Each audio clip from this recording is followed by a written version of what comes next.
अगर आपने कभी मुर्गे के आसपास समय बिताया है, तो आपको पता होगा कि उनकी सुबह की बांग कितनी तेज होती है।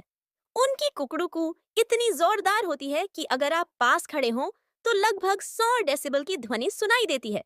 यह एक चेन सॉ के शोर जितनी तेज होती है।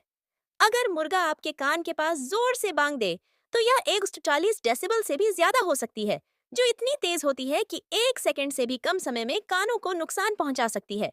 अब सवाल यह उठता है कि जब मुर्गे रोज इतनी तेज बांग देते हैं, तो वे खुद बहरे क्यों नहीं हो जाते?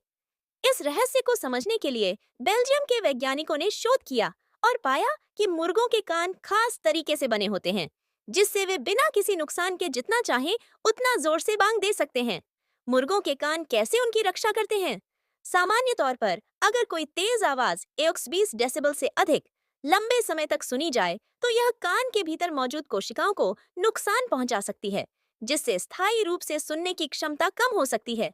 130 डेसिबल से ऊपर की ध्वनि सिर्फ 1 सेकंड में ही गंभीर नुकसान पहुंचा सकती है। ऐसे में अगर मुर्गे रोज इतनी तेज आवाज निकालते हैं, तो उन्हें भी धीरे धीरे बहरा हो जाना चाहिए। लेकिन ऐसा नहीं होता, क्योंकि उनके शरीर में एक अनोखी व्यवस्था है। वैज्ञानिकों ने पाया कि जब मुर्गे अपनी चोंच पूरी तरह खोलते हैं, तो उनके बाहरी कानों के छिद्र अपने आप बंद हो जाते हैं। यानी जब वे बांग देते हैं, तो उनकी सुनने की क्षमता अस्थायी रूप से बंद हो जाती है, जिससे उनकी खुद की आवाज उनके कानों को नुकसान नहीं पहुंचा पाती।